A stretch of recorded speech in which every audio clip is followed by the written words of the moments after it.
Hello friends, welcome to Mother Simple Kitchen. আশা করি তোমরা সবাই ভালো আছো। আজকে আমি তোমাদের সঙ্গে শেয়ার করব ইনস্ট্যান্ট রাবড়ির রেসিপি। এই রাবড়িটা তোমরা 1 লিটার দুধ দিয়ে 1 কিলো রাবড়ি বানিয়ে নিতে পারবে। দেখো এই রাবড়িটা কত সুন্দর হয়েছে, একদম ইনস্ট্যান্ট রাবড়ি, কেউ বুঝবেও না যে তুমি ইনস্ট্যান্ট বানিয়েছো। এর জন্য আমার দরকার এখানে ডিম। প্রথমে আমি দুটো ডিম ফেটিয়ে নিচ্ছি। এই ডিমের মধ্যে আমি দেবো 1 চামচ মতন এলাচের গুঁড়ো, আর আমি দেবো 1 চামচ মতন গোলাপ জল। এলাচি গুঁড়ো আর গোলাপ জল দেওয়ার জন্য ডিমের কোনো গন্ধ তোমাদের এখানে দুধের মধ্যে পাবে না, আর কেউ বুঝতেই পারবে না তোমরা ডিম অ্যাড করেছো। এবার আমি কড়াইতে 1 লিটার মতন দুধ নিচ্ছি। দুধটা নিয়ে আমি এখানে অ্যাড করব 1 কাপ মতন মিল্ক পাউডার।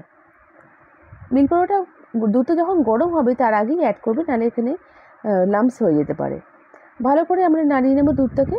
এবার আমি আস্তে আস্তে গাঢ় করবো। তারপর আমি এখানে অ্যাড করছি 50 গ্রাম মতন চিনি। এরপর আমি যে ডিমের মিক্সচারটা বানিয়েছি ওটা আস্তে আস্তে আমি গ্যাসের ফ্লেমটা স্লো করে ওখানে দিতে থাকবো। পুরো মিক্সচারটা আমি দিয়ে দেবো।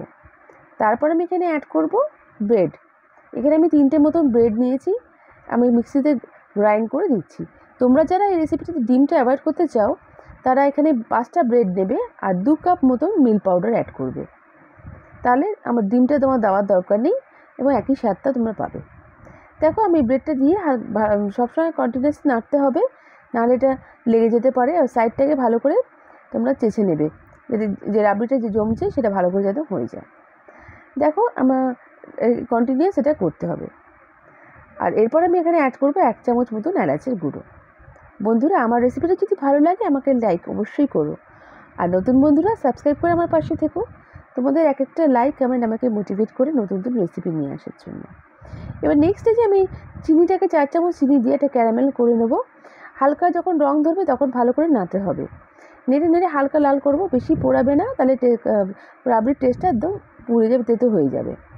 এই ক্যারামেলটা দেওয়ার জন্য রাবড়িটা খুব সুন্দর একটা কালার আসবে এবং একটা টেস্ট আসবে, এবং লোকে কেউ বুঝবেই না তুমি এটা ইনস্ট্যান্ট রাবড়ি বানিয়েছো। খুব সুন্দর কালার হয়ে ফ্লেভারটা আসবে। দেখো এখনই কীরকম ঘন হয়ে গেছে, ঠান্ডা হলে একদম জমে যাবে এটা। এবার আমি এখানে ড্রাই ফ্রুটস অ্যাড করছি। আমি এখানে পেস্তা, অ্যালমন্ড, কাজু নিয়েছি। তোমরা তোমাদের মনের মতন ড্রাই ফ্রুট ইউজ করতে পারো। এটাকে ঠান্ডা করে আমরা সার্ভ করব। আমাদের রেসিপিটা কেমন লাগলো আমাকে কমেন্ট করে নিশ্চয়ই জানিও। নেক্সট রেসিপি নিয়ে আবার হাজির হয়ে যাব। তোমরা সবাই ভালো থেকো, সুস্থ থেকো, বাই।